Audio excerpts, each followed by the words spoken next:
Welcome to the 2 Month Review, the weekly podcast brought to you by Open Letter and 3%, in which we take a giant book, break it down bit by bit, section by section, talk about it, analyze it, have fun. This season, the 20th, is Mulligan Stew, by Gilbert Sorrentino, and we are talking up to page 455 in the new edition today. I forget which one it is in the old right now. But anyways, I am Chad Post from Open Letter Books, joined as always by Brian Wood, author of Joytime Killbox. How are you, Brian? I feel crazy after reading this section. I'm losing grip on reality completely. What the hell is going on? Everything. The Rangers win a World Series. I don't know. Snake's dead. I was so into that for like a good period there, and then after they lost the 10 run game not yesterday, 2 days ago, I was like, well, my spirit's broken again. Well, in some ways, they were lucky just not to even get swept because they kind of stole the first game. So, they're really good, man. They're really good. They were like, I was trying to think of an equivalent this morning. I thought they were kind of like Butler, where it's like, I can see how you're a really good team. Like when Butler made the national championship in basketball again and lost to Duke by a fraction and then to Connecticut. And you're like, well, I can see how you're good enough to play here, but you don't deserve to be here. Like you really didn't. Like we don't really want you here, and you're not really. I can shots fired in the shadow of Bobby Knight's corpse, but Indiana basketball just has no place at the big show. I'm sorry, Oh, man, that'll go over really well in the state of Indiana, I'm sure. Best line I've ever heard in terms of like I'm having a lot of difficulties with the University of Rochester right now, and so I'm not particularly fond of any universities. And it reminds me of Bobby Knight's statement when he got fired from Indiana, and he said, "When I die, I hope they bury me head first so they can all kiss my ass." I think the time has come. And also, I second that 100%. That was to his critics, though, right? I thought that was to the administration. Oh, well, maybe he just has that. He just kind of like has a cut and paste template for kissing my ass with different ways. Absolutely. So anyways, I don't know if there's anything now that the snakes are dead. I don't think there's anything exciting in the world except this book, which is crazy. So yeah, you say you're losing your mind. I forget where we exactly started. For me, it was page 337 in the old version with Halperin's journal. Yep. And so the way this one breaks down is we have like Halperin's journal, this long interview with Barnett Tet, the cardboard magnate. So the majority of this is probably the cardboard magnate, and then and then we get a letter from Tony. Woo! That letter is a lot. Spicy. Then we get the absolutely insane Blue Ruin, which was actually hard for me to read. I had to skim bits of that. That's because you're a fan. That's because you're a fan of Thomas Pynchon, and that whole chapter is making fun of Thomas Pynchon. I'm pretty sure. Totally making. That's what I sent that to you last night. I'm certain that is. Well, when you see the drawings, it really makes sense. And then we get a little bit of Halperin's journal at the very end, and Lamont's notebook, and Lamont's scrapbook. This is so funny. Okay, so the one thing that I think is really funny is Halperin's journal right now, or his. So we get two pieces of him: the before Blue Ruin section, then the after. And the before Blue Ruin is great because he's basically like, I kind of like this. I'm fucking all these chicks. Like, this is great. Like, I don't mind this at all. I'm gonna stick around because maybe I get laid more often by these women, these very sexualized women. And then his second one is like, motherfucker. Why is he doing this to me? So just like a quick thing with this, like with Halperin's journal, he's showing like how jacked up Ned is becoming because of what's happening to him in the book, right? And it seems like it's going parallel with how Lamont is losing his mind as well. So do you see a reason why the two of them are, does Lamont identify with Ned as a character? Did he write himself into the book? Is he, you know what I mean? Like, yeah. Because as authors, we always say like, oh, we're completely objective or whatever. But sometimes like you write yourself into a little bit of you into the characters or something. Is he writing himself as a little bit of him? Is he like Ned? There is the idea that like maybe he's killing off something of himself too.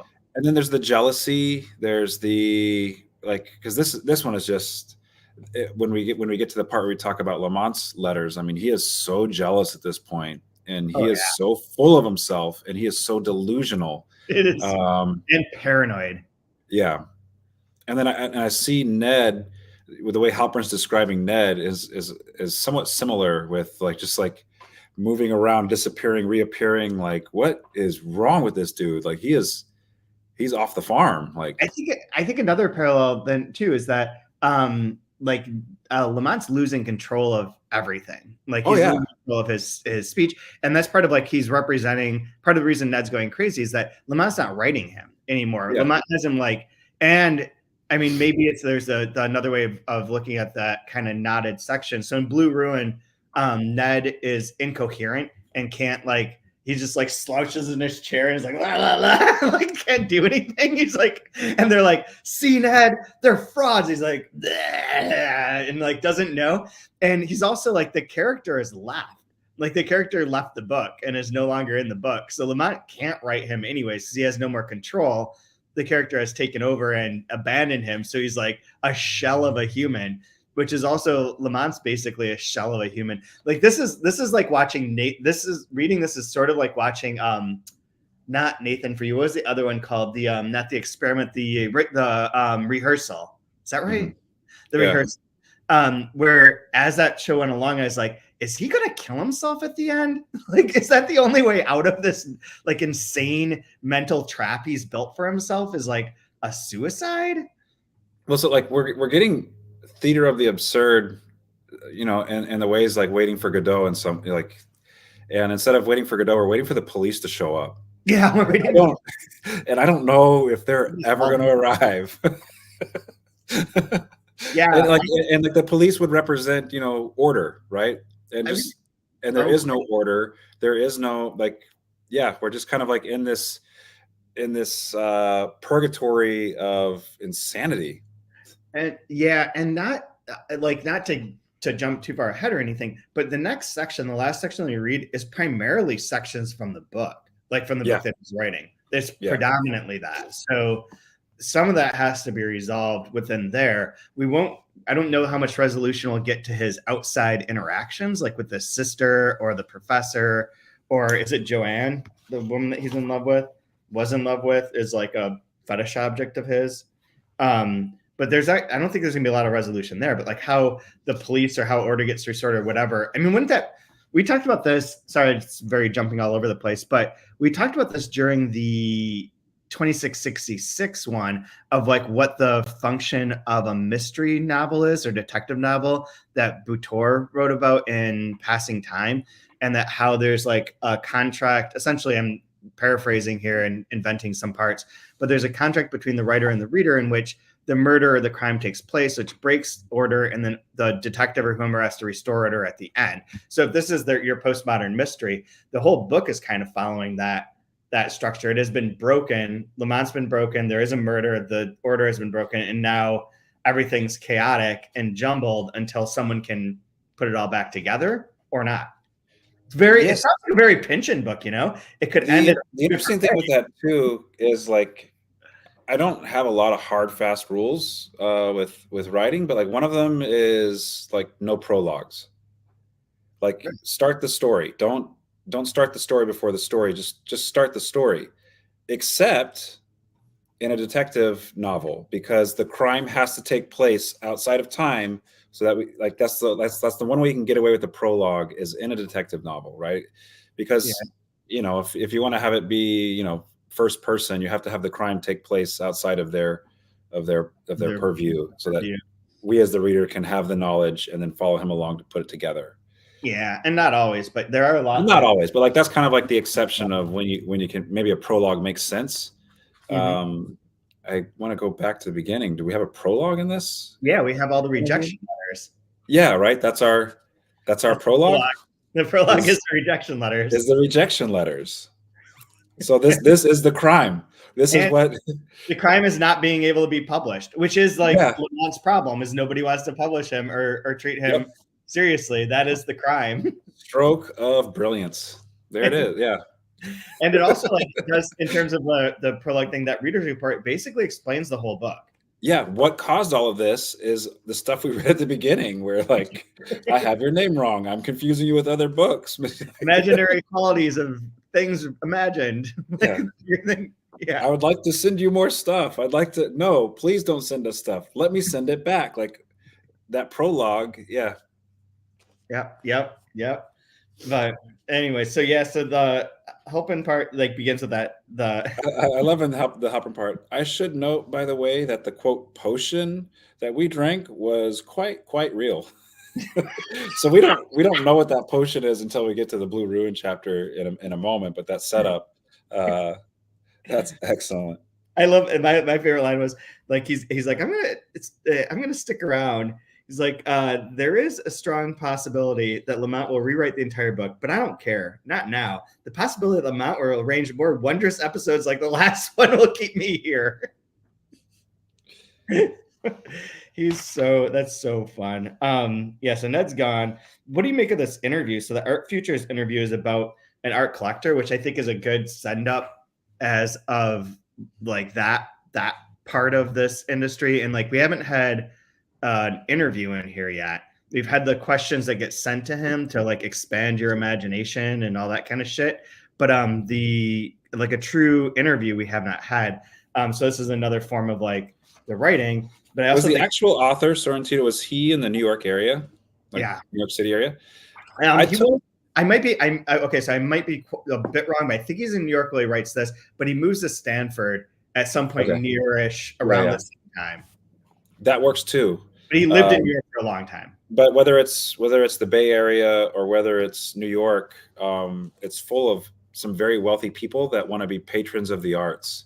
Oh yeah. And I took this as, so far, like he's just lambasted every facet of publishing and books, whether it's reviewers, whether it's professors, writers, editors, agents, readers. And so now what we're getting is the, Sarah Jessica Parker, where it's like, I've got some money and I'm a supporter of the arts. And then the way they talk about it with like so much authority, and you're like, this is all nonsense. Like you don't know anything about art. You don't know anything about creating art. You're just like this weird consumer collector that's just you made your money with cardboard. Like, I know, it's like it's so funny because it's also like a weird Lost uses a cardboard joke as well. So I keep thinking of that, where like one of the characters worked at a cardboard company that someone else owned. But the other thing about it is that within the visual arts, like the value of the art depends on the curator collecting it. Like it's not like the art, like you can say like I painted this painting is worth like $10,000, but it only is when some asshole like this decides that it's worth getting, and then all of a sudden it's worth this, and like these things are worth that amount then. And for we're not talking about like classic painters or whatever, you're talking about new stuff, and this guy's just like willy-nilly like I'll buy the whole He sounds like Texas, even though are they the invisible hand that's like but like just with the first question and answer here. First of all, Mr. Are we gonna go with Teet for his name? How do we? I like TT. I think that sounds funny.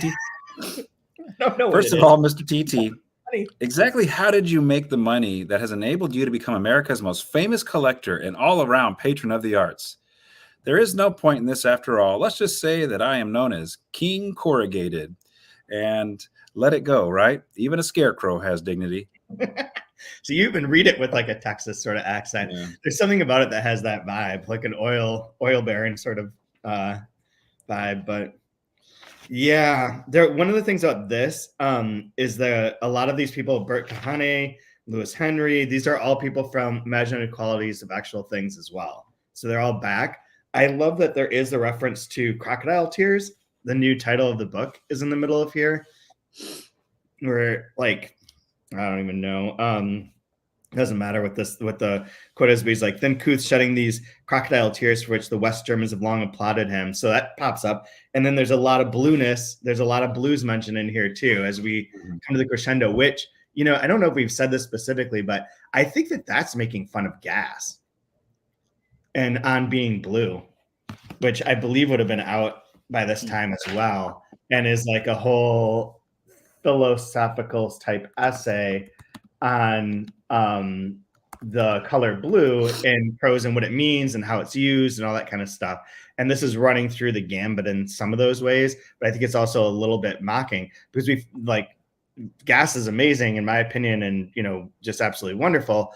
But I know that Sorrentino had like a jab at him in one of these letters as being one of the like professor writers that get all their stuff taken seriously because they're professors and not necessarily because of the work itself, which I think really frustrated him. So like at this point, I feel like Sorrentino and Lamont aren't. I mean, obviously Lamont's madness and like and like stupid in very many ways, and Sorrentino is a genius. But there is like some parallel of like not being able to get things published, not being able to like there's a struggle going on. Being underappreciated, your genius not being you're not getting those sweet sinecures until he does at Stanford. But I even believe that was like a trial to make that happen. Yeah, and I'm noticing too, I don't know what it really means, and maybe someone else reading along with this will have a better kind of hypothesis on this, but we have basically two colors in this book, red and blue. Yeah. There's all the red, there's all the color of red in all these different titles. And then obviously in his own book, everything is blue, blue, blue, blue, blue, blue. Yeah. And it was Guinea red at the beginning, but then switched to crocodile tears. Just like, and it keeps like popping up in like kind of strange, interesting ways that I wouldn't expect, right? Like during this interview, there's like right next to each other, there's two kind of allusions to that. Generally speaking, do you feel that poetry has affinities with the arts of painting and sculpture? I am as sure of this as I am of the sores of life, and that the sun reveals the color of the garbage. I am not one of those who will not let the ocean lave him. So like, but even between like sun and ocean, you get kind of the ideas of reds and blues, even right there. Yeah. Or even on the next page. Didn't his wife do the cover for Lobster Lays? So that's a weird name for a book. But when you think of a lobster, it's going to be red. So like all these books are like Guinea red, red swan, this, Yeah. What was the even like a purplish color of red of the something rayon violet or violet. Yeah. In between. With three blue and red right in between. So there's something weird going on with reds and blues throughout this piece as well. That feels like a Fitzgerald reference too, with his like lights at the end of the green. Yeah. I love there's so many lines within this little interview that standing by themselves are so weird, like and fun to read. Like, what do you feel about cubism, by the way? I don't understand it. Life is a juice. Life is a juice. Okay. I love Kafka. A little too Jewish for my taste. I want an oval world. Yeah. I would as soon underpay a woman as a man. That's where my heart is. And then there's one that's my line of the week. I'm not gonna now I see why you want him to be Texan. You want this like yeehaw kind of like a like that, right? Sure. Like and I don't know. I mean, this is painting with the broad brush, but there's that kind of vibe of like someone coming from the South, anyways, to having made money, becoming an art collector, and like proving their worth in that way. There's some bit of that too, of like, do you know what you're doing? He's like, no way, but I got money. Like, it doesn't matter. Like, I'm sophisticated now. Look at me. Now I own stuff. Like, there's a little bit of that like shooting from the hip vibe going on here. Yeah, it's very funny. If we read between the lines, what's going on with his wife the whole time this interview is happening? Like, she's doing the gardener or whomever it is. Your wife is gone. Yep. She does that sometimes, Yep, no big deal. My helpmate in the faithful shrieve of a romp is nothing more or less than a throw of joy. So like, yeah, it's like as this interview is taking place, and they made their money in this kind of like strange, preposterous way. It sounds like a cardboard magnate, and then speaking with such authority on art when it's all nonsense. And then meanwhile, as you're like taking on all this shine, like your personal relationships are in, you have no control over your actual personal life. It is lost to you. Like there's something very funny and interesting and ironic with all of this happening, right? Although I also took this as like the sort of like sophisticated to like, I don't really care. Like, I know they're just doing a thing. Like, that's fine. Like, whatever. Like, go forth. Like, that's how your life is. And that gets sort of contrasted with then his letter with to Joanne, where he's like super lost his shit and is both like aggressively like not really berating her, but like so upset that she married Vance Whitestone, the critic who wrote the intro to Red Swan, who clearly he's an editor and hates Lamont and blah blah blah blah. But he also like won't stop talking about her what does he refer to it as? But her lingerie, her corset, and won't stop talking about it and is obsessed with it. And he's like, "Will you send it? Can I chew it?" Like he's like way too into it. And it's like the opposite of this rich art guy who's just like, God, they're just throw of joy. They're just, they're just having their, what did he call it? They're aside from throw of joy, they're a romp. They're a romp. But this, I love like how far Lamont has gone in this. He's like, my sister Sheila, whom you know, of course, has been poisoned against me by her husband, a rotten, filthy, fucking hack motherfucker, son of a bitch, bastard prick, Dermot Trellis, a man with the mind of a daily book reviewer. Like, that is so fucking sharp. So we're past. You want to move on past the interview and move to the letter now? This letter to Joanne. So you did miss the one. There's a good Ulysses reference in here in that interview that you'd like, and then a Ty Cobb reference as well. I am the Ty Cobb of the big board. So again, if you know Ty Cobb, he was this absolute scathing racist, which kind of checks out with this dude as well. Mm-hmm. And then when he's talking about, I am alone, but like it that way. If you glance sideways at Ulysses on the shelf, its bed of pain, so to speak, from its fox pages, there comes the almost eerie green glow.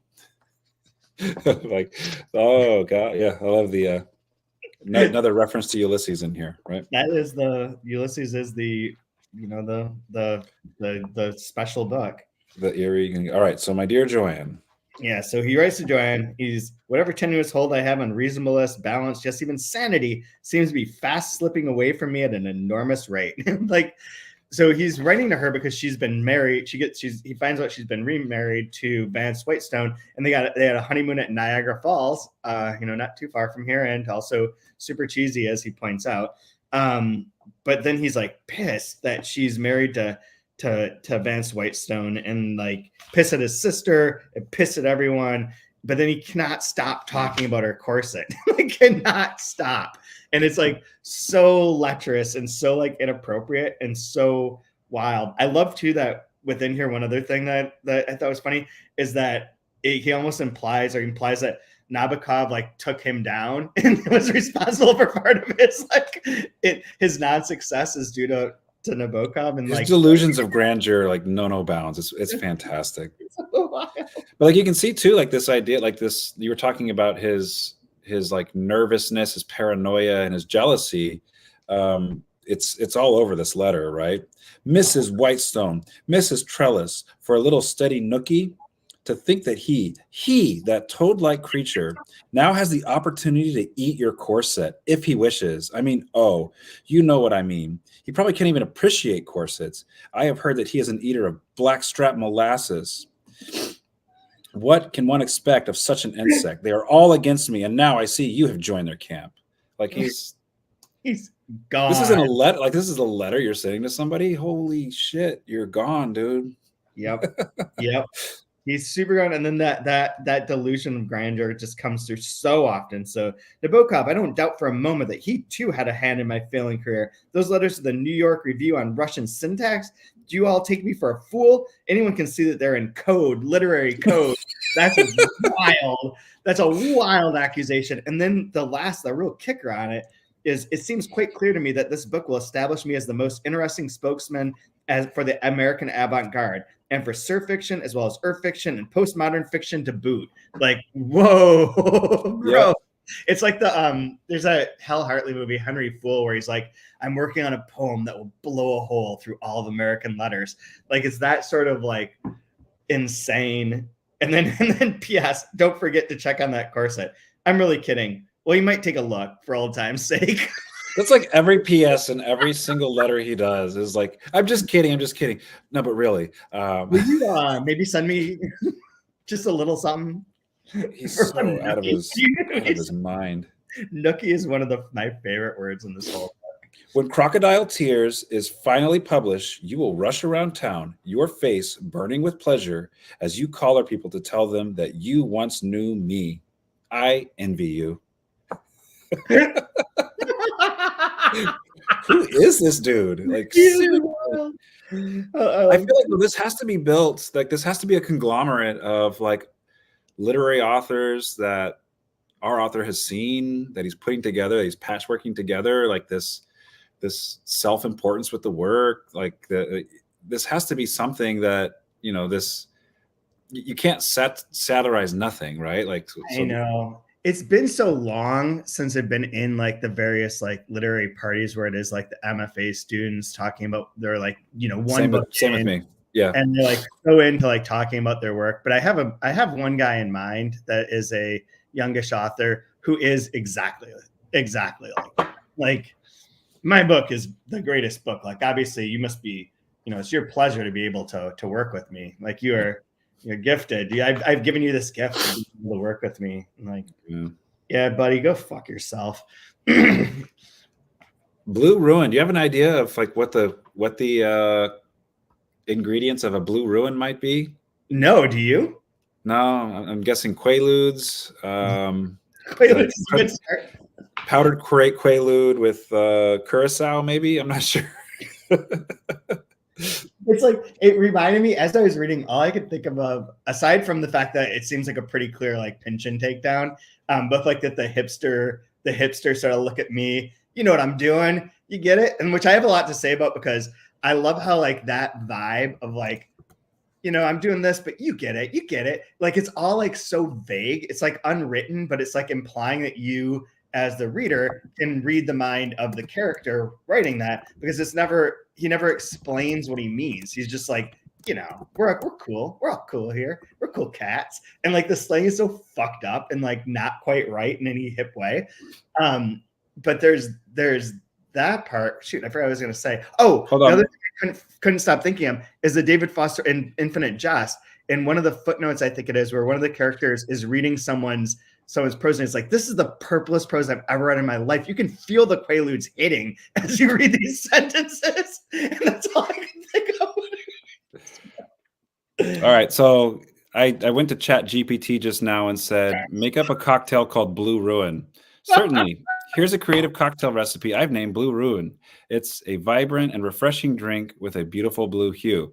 It's 1.5 blue curacao, of course, 1 ounce vodka, lemon juice, simple syrup, coconut cream, and crushed ice. Let's do it. Next week. Final one. All right. I don't know if I want to buy a bottle of blue curacao, but buy a small one. I can hit that up and we'll make some blue. Let's make some blue. Let's do next week. Let's do next week in person and have a blue run. Sure, that sounds like a great idea. The other thing we should do as well for next week is separate of each other. We normally do our like jacket copy. I'd like to use AI and ask them to make the jacket copy and some blurbs for this book to see what they come up with, what they can take off the internet. That's interesting, because that will give me a chance to do a couple projects I've been that I've had steaming and simmering in the back of my mind and in my tickler file about AI stuff. And I want to see what I want to see you do. We'll do it separately. I want to see if I can find a way to feed this book into an AI. Like all these people are like, I don't want the AI training on my books. Don't read my books, AI. And I'm like, fuck that. I want them to read all our books and give me better jacket copy. Like, tell me what to do. Well, I'm just curious what it would pop out, like what the, I don't know, like the zeitgeist around the work is. So it'd be neat to see. It's like watching those Burger Time commercials for Burger Time Family House. Like I'm hoping it's one of the. I like the one that I sent to you guys that was the person asked AI what the world would look like if Latvians ruled it, and it's just like fucking potatoes everywhere. It's like 17 statues of liberty for some unknown reason, all made out of sausages. It's confusing at best. So yeah, so Blue Ruin is like way over the top in terms of its language. I had the hardest time making it through this because it's so like slow and like nothing. It's like slow and like annoying. Like the voice is annoying. Well, this is his like postmodern grandeur. Is this paragraph like this? I'm in love with myself and my writing. Look, watch me go, experimental writer. This is that chapter, and so I really think he's lampooning, Pynchon and these other postmodernist writers that were so popular in the 70s. Yep. Because I mean, there's just like nonsense drawings. They're all on drugs. They're doing, ooh, look how weird and crazy everything. And here's this gabbity, like the song, right? Like nothing makes any sense. This is all just gibberish. This is chaotic. This is stupid. And he's like, here you go. Here's your great postmodern chapter. And eat it up, you idiots. Yep. I feel like that's what we were served with this Blue Ruin. There's a lot of fun to get into with this. Just to frame it in case anyone didn't or anyone needs. So the plot point is that Daisy and Daisy and Halpern are going to, upset the apple cart by taking Ned to the Club Zap. And while Coriendo and Delamon do their like magic mind reading bullshit trickery, they're going to expose them as frauds. And that way Ned will come to his senses and be saved. And Daisy and Halpern are like, it wasn't too bad. Like, getting all fucky with the two of them, but like let's make this happen. And they get increasingly wasted and are made fools of as they try and point out the fraudulency, and it doesn't work. And meanwhile, the way that they do all their tricks is by drawing these insane, weird, meaningless drawings that all sometimes look very sexual, other times look very like strange, like or relate to like what the trick is going to be in some degree, but like mostly they're just nonsense. They look like the grids of wires that you'd connect in one of those like connector kits when you're a kid. And it's kind of like Crying of Lot 49-ish in some ways, like line drawings, right? Yeah, they're line drawings, but like not consistent in any way. No. They're just absolute nonsense. Yeah, and this is the tone that like is like mocking all of those the Pynchon sort of writers, but it's also like kind of funny and also why it's hard to read this for so long because it's this over and over and over again. But like on my page 428, it's just in the middle of a paragraph. He's like, and who could it be? I see your eyes hopping in your head with expectancy. And it's like, oh, stop addressing me. Stop addressing. Anyways, perhaps not precisely, but you'll comprehend my drift. So my fondest wishes pray. It's like, just quit it. Don't talk to me. Don't talk to the audience. Don't believe we're on your side. Oh, it's so frustrating to read. So many jigsaw puzzles too. I love Sorrentino's commitment to bad dialogue that Tony Lamont writes. I mean, and this one just gets worse and worse and worse. I'll try a Blue Ruin myself, I shot. I too, my good fellow. Daisy followed hard on. So he shots and she follows. That's the. They just get worse and worse and worse. I marked a dialogue to her. I was about to reveal the same. Daisy, I ventured to reply with a virile effort at composure by flashing my pearlies. I was like, this dialogue is as stiff as his penis. Well, like for tricks, make tricks, i.e. Ned Beaumont grinned sinkingly. So he did accidental rhyme. And, like, how do you grin a line? Like, how do you grin something? Like, you just say, like, you can't grin your words to speak them. That doesn't make any. But again, it's just lovely. There's never a said in any of the, like, there was never ever a said. If you go through again, yeah, you're quite obvious terror, Ned Beaumont. Whence? I plumbed. I tittered softly. He says for the next dialogue tag after that one. He croaked and consumed his cocktail. Oh my God, it's so his commitment to the terrible tags are incredible. Coriendo voiced. Aces, all aces, aces. Bullets. Yeah, this is like, I mean, it's so much. And like we had met these supremely rotten broads, and they had almost utterly sunk us in the Sargasso Sea of crumb bum defeat. Give me a the Sargasso Sea of crumb bum defeat. Crumb bum defeat. Crumb bum defeat is quite a line. Yeah, this is fun, but the one that I wanted to talk to you about is you got to sing the song. The song is like the dead on Barth and Pynchon giveaway, because they're both like load up on songs in their books. So I meant to look it up before we started, but I wasn't sure. Moonlight on Our Mananas. I don't know what I don't think that's a real melody. song. The melody of Moonlight on Our Mananas is. It doesn't. It does not. Wait. Does it show up? No. I don't see any Moonlight on Our Mananas that exists. I think that's just made up as like. Oh, it's like a like a Camptown Races kind of vaudeville-y. Yeah. That's what I figured. But like I tried to read it to a song in my head and I couldn't do it. That's why I was like, you need to do this.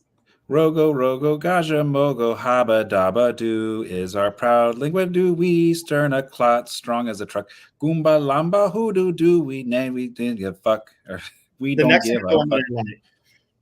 Here's my goody friendy Cory Indo. Place a fifth eye at her boobs. Vala gooby in a trousers. What a hand should funga boob. Hind shrimps are out of luck. I don't know. That's kind of, I guess, what it is. Like an old piano. Yeah. Stand-up piano type of thing. It's so dirty. Absolute nonsense. Absolute nonsense. And nonsense and just like porny. Like super porny. Gooby in a trousers is a good line. Gooby. Did you gooey? Dude, I go to see my doctor about so you're here about premature ejaculation. Well, I don't know what that is, but I've been doing a lot of gooby in my trousers. And the doctor goes, I see. Okay. This sounds like a deedle issue. I see. Yeah, just a bunch of. Oh my God, so wild. Yeah, we'll get some blue ruins for our final. Fuck yeah. And then we have Halpern's journal where he's Let's go to Halpern's journal. I knew that Ned would be pushed over the edge by that scene. It was amazing that he stayed so long. I feel the same way. And I love the line too from Ned. He's like, he pointed out the language given me to speak as an indication of insanity. Absolutely. Oh Jesus. And then Lamont's journal we end with is the last part of it is from that, and then his like scrapbook, which is super because he gives us the entire, he calls it rundown of book. Yeah. But this will show them all. How can they fail to reckon with this? Is it too much to say that it has a masterly touch? Oh, Halpern's voice tinged with subdued fury at his defeat. Like he's so high on his own shit. Like it is unbelievable. So in his idea of what remains to be seen, there's 1, 2, and 3. And number 3, the police arrive. Yeah. Along with and Coriander Philemon. Number 3. Finally, the police arrive. Book ends in haze and mystery. Perhaps Ned will rise from the dead? Okay.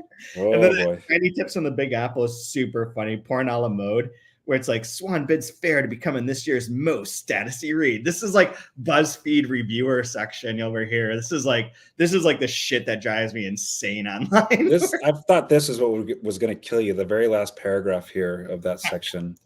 Swan is flying super high on campus and off this season, and there's a plan afoot to plug Trellis's smoldering yarn with a kicky campaign centered on bumper stickers, buttons, and trendy t-shirts.